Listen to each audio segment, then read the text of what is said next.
So yun, welcome to my channel, Nelson Mix Vlog. Magsishare lang tayo paano yung ginagawa ko ng pagpipintura. So hindi naman ako expert pagdating sa pagpipintura. So meron lang tayong konting nalalaman base na rin sa mga nakikita ko sa mga kasama kong mga pintor sa construction pag gumagawa kami. Siyempre lagi naman kasama ng trabaho namin, lagi namin kasama mga pintor, mason, welder. Ayan. So mas maganda rin kasi talaga na inaalam mo rin yung mga trabaho nila. So ang ginagawa ko ngayon, nagpipintura ako dito sa bubong ng bahay namin. Kasi talagang nagbakbaka na siya. Bakbak na yung dating pintura niya dahil siguro sa tagal na rin kasi talaga nitong bahay na ito o nung bubong na ito, kasi halos na sa 15 years na kami rito. So mga dati ko lang ginagawa rito, tatapa lang ng mga pinagpakuan tulad niyan. So dati tinatagasan yan, tinutuluan niya ng tubig ng ulan. So yan lang yung dati ko ginagawa rito. Yung mga pinagpakuan, lalagyan ko ng bulkasil. Then ito talagang napansin ko talagang bakbak na siya at kinakalawang na. Katulad nun, ay mga parteng baba na yan, dulo ng mga yero, yan yung mga unang kinakalawang. So yun, kaya napag-desisyonan ko na pinturahan. So unang ginawa ko rito, nilinis ko siya. Tapos kailangan natin gamit tayo ng steel brush. Ayan, nagkabungi-bungi na. Kukuskus ko rito sa yero. Talagang tinanggal ko yung mga kalawang saka yung mga yung mga nabakbak na pintura. So yun ang mga dapat nating unang gawin sa panagpipintura tayo.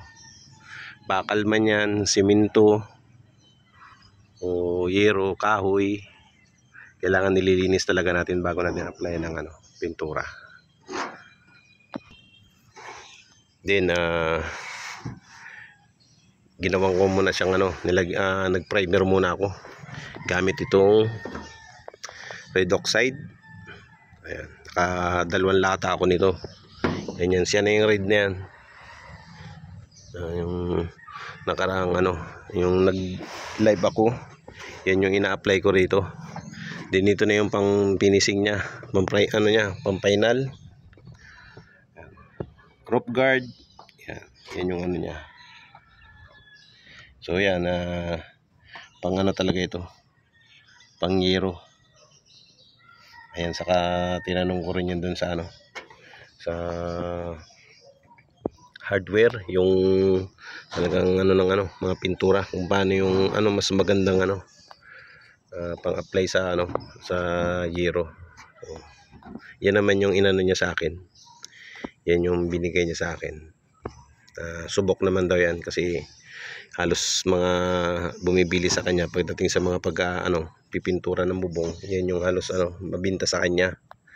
So sinabi rin niya sa akin kung paano ko siya i-apply. So yun na nga, una kong ginawa, yung paglilinis. Dati kasi ganyan halos yung ko, itong yero ko, yan. Ito yan, mas okay pa yung nila hindi niya sa may kabilang bahay namin sa likod, mas okay pa yan pero pagdating doon sa parte roon, kinakalawang na sa kay mga pamakuan. Halos ganyan niya sa akin. Kaya ko na rin talaga, kailangan na rin talagang pinturahan, linisin at pinturahan. Mas maganda kasi yung ganito,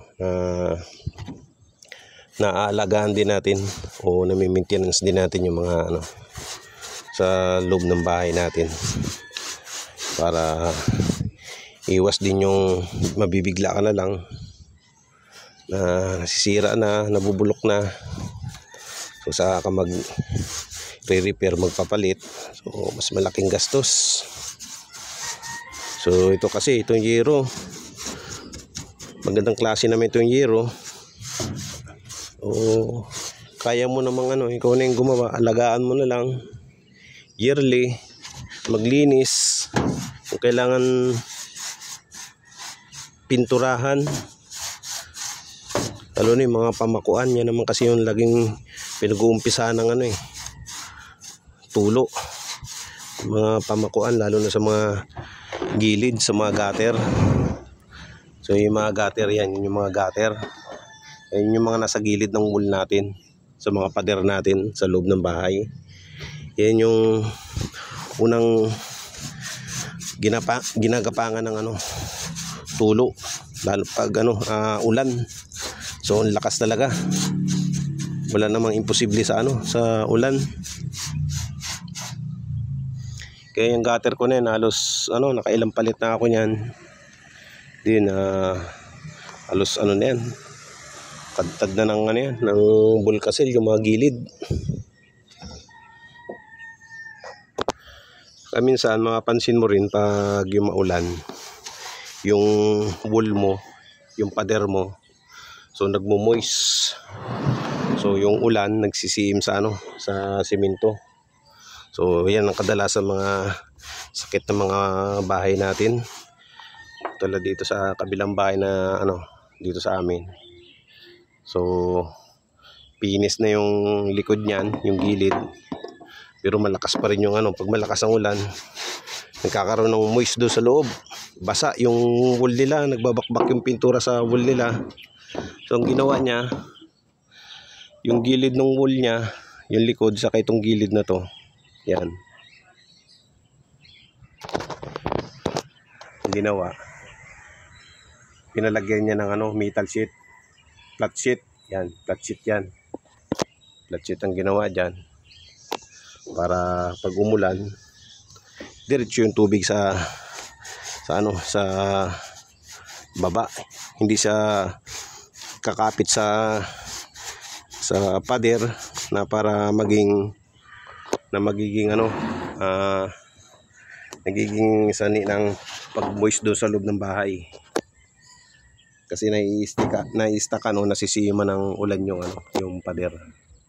Kaya ganyan yung ginawa niya. So sa tingin ko, okay naman yung ginawa nila. Nilagyan nila ng flat sheet yung paikot ng pader nila, gilid sa kalikod. Kaya lang siyempre magastos mabuti. So kayang flat sheet na yan, kinakalawang din yan. So mga ilang taon, kakalawangin na rin yan. Hindi ang katulad ng stainless. Kaya lang naman, pag stainless ang nilagay mo dyan, sobrang mahal. Triple ang presyo dyan sa flat sheet na yan. Pinaka maganda pa rin kung magpapagawa kayo ng bahay, magpapaayos kayo, kumuha kayo ng expert na gumagawa, para may iwasan yung paulit-ulit na trabaho. At syempre yung pagme-maintenance.